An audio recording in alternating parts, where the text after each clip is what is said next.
যুবভারতী কাণ্ডে একদিকে যখন কড়া পদক্ষেপের দিকে হাঁটলো রাজ্য সরকার, একগুচ্ছ শীর্ষ পুলিশ আধিকারিককে শোকজ থেকে সাসপেন্ড করা হয়েছে, তখন অন্যদিকে তদন্ত শেষ না হওয়া পর্যন্ত ক্রীড়ামন্ত্রীর পদ থেকে ইস্তফার অব্যাহতি দেওয়া হয়েছে অরূপ বিশ্বাসকে অব্যাহতি দেওয়া হয়েছে।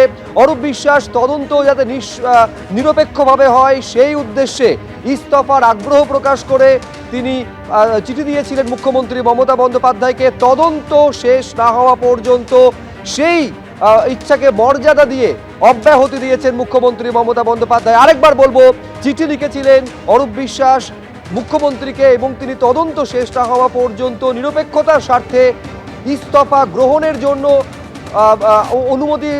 অনুমতি চেয়েছিলেন মুখ্যমন্ত্রীর কাছে। তার সেই পদত্যাগের ইচ্ছাকে গুরুত্ব দিয়ে অব্যাহতি দিয়েছেন মুখ্যমন্ত্রী মমতা বন্দ্যোপাধ্যায়। আরো বিস্তারিত জানবো, অতনু হালদার আমাদের প্রতিনিধি রয়েছেন। অতনু। দেখো সুব্রজিৎ, সেটা হচ্ছে যে অরূপ বিশ্বাস রাজ্যের ক্রীড়ামন্ত্রী, তিনি যাতে এই যুবভারতী কাণ্ডের নিরপেক্ষ তদন্ত হয় তার জন্য তিনি পদত্যাগের ইচ্ছা প্রকাশ করে মুখ্যমন্ত্রীর কাছে পদত্যাগপত্র পাঠিয়েছেন। মুখ্যমন্ত্রী মমতা বন্দ্যোপাধ্যায় অরূপ বিশ্বাসের এই পদত্যাগের ইচ্ছাকে মর্যাদা জানিয়ে আপাতত তাকে তার পদ থেকে অব্যাহতি দিয়েছেন এবং রাজ্যের ক্রীড়া দপ্তর মুখ্যমন্ত্রী মমতা বন্দ্যোপাধ্যায় তার নিজের হাতেই রেখেছেন।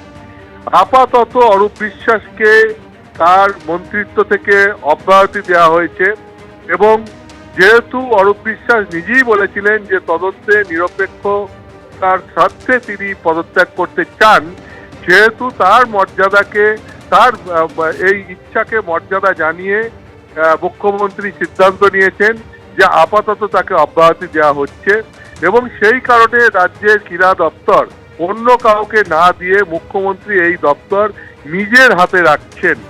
এরপর যখন এই পুরো ঘটনার তদন্ত প্রক্রিয়া শেষ হবে তারপরে এই ব্যাপারে চূড়ান্ত সিদ্ধান্ত নেওয়া হবে বলে নবান্ন সূত্রে জানা গেছে।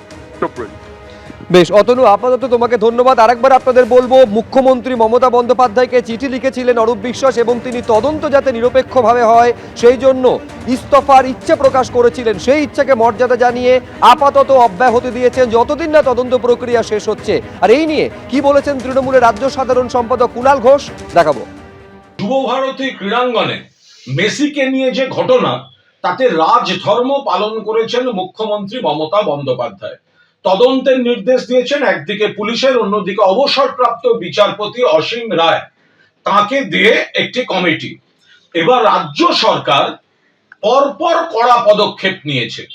একদিকে ডিজি রাজীব কুমার, সিপি বিধাননগর মুকেশ কুমারকে শোকজ করা, একাধিক পদাধিকারীর বিরুদ্ধে ব্যবস্থা নেওয়া থেকে শুরু করে সিট গঠন, দক্ষ অফিসারদের নিয়ে সিট গঠন, মুখ্যমন্ত্রী রাজধর্ম পালন করেছেন। অন্যদিকে এই তদন্ত যাতে নিরপেক্ষ থাকে সেজন্য ক্রীড়ামন্ত্রী পদ থেকে ইস্তফা দিতেছে ক্রীড়ামন্ত্রী অরূপ বিশ্বাস। ক্রীড়া মন্ত্রী হিসাবে তিনি ইস্তফা দিতেছে মুখ্যমন্ত্রী মমতা বন্দ্যোপাধ্যায়কে তিনি চিঠি দিয়ে দিয়েছেন। এ ব্যাপারে সিদ্ধান্ত বিবেচনা করছেন মুখ্যমন্ত্রী, কিন্তু অরূপ বিশ্বাস তিনি চিঠি দিয়ে দিয়েছেন। আমাদের বক্তব্য, এটা মমতা বন্দ্যোপাধ্যায় মুখ্যমন্ত্রী বলে এবং তৃণমূল কংগ্রেসের সরকার বলেই এই রাজধর্ম পালন চলছে।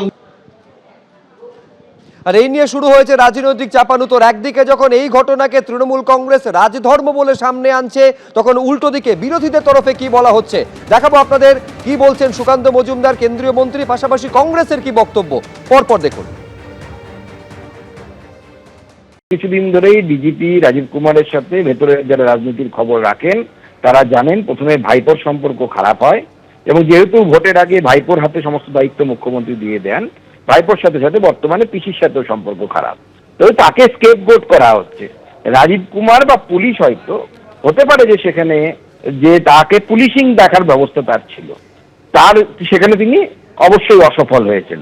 তাহলে প্রশ্ন উঠছে যে 30 টাকার জলের বোতল 300 টাকায় বিক্রি হচ্ছিল, সেইটা কার দায়িত্ব ছিল? সেইটা কার দেখার দায়িত্ব ছিল? রাজীব কুমারের দেখার দায়িত্ব ছিল। তার কি অর্ডার আছে মুখ্যমন্ত্রী দিয়েছেন? আর মুখ্যমন্ত্রী কেন রিজাইন দেবেন না? তিনিও তো হচ্ছে ল অ্যান্ড অর্ডারের দায়িত্বে আছেন। মুখ্যমন্ত্রী তো নিজে হোম মিনিস্টার। যদি রাজীব কুমার ব্যর্থ হন তাহলে কি মুখ্যমন্ত্রী ব্যর্থ নন? তো রাজধর্ম পালন যদি সত্যিই করতে হয়, তাহলে তো প্রথম আগে হচ্ছে স্পোর্টস মিনিস্টার অরূপ বিশ্বাস আর সুজিত বোস, এই দুজনকে সবার আগে অ্যারেস্ট করা উচিত। আর মুখ্যমন্ত্রীর পরিবারের লোকেরা যারা গিয়ে মেসির সাথে ছবি তুলে ভিউ ব্লক করছিলেন, তারা কোথায় ইস্তফা দেবেন? তাদের কি হবে? তাদের বিরুদ্ধে কে ব্যবস্থা নেবেন? অরূপ বিশ্বাসের ওই ইস্তফা নিছক একটা নাটক, নিছক একটা নাটক। যার ইস্তফা দেওয়ার হয় সেই ইস্তফাপত্র পাঠিয়ে দেয়, ইস্তফার ইচ্ছা প্রকাশ করে না। যদি দিদিমণি আমাকে বেল আউট করে দেন, যদি দিদিমণি আমাকে কোট আনকোট মন্ত্রী থাকতে দেন, অদ্ভুত লাগে, অদ্ভুত লাগে। এবং এটা অত্যন্ত দুর্বিষহ বাংলার মানুষের জন্যে, কারণ ফুটবলের মক্কা কলকাতা আজকে এই মমতা বন্দ্যোপাধ্যায় এবং তার দলের জন্যে, তার দলের মন্ত্রী, বিধায়ক, আরও একজন মন্ত্রী, এদের জন্য কালিমা লিপ্ত হয়েছে। তাই পরিশেষে একটা কথাই বলি, অরূপ বিশ্বাসের এই ইস্তফা দেওয়ার ইচ্ছা একটা রাজনৈতিক নাটক, যাতে সে মন্ত্রী থেকে যেতে পারে। এবিপি আনন্দ, এগিয়ে থাকে, এগিয়ে রাখে।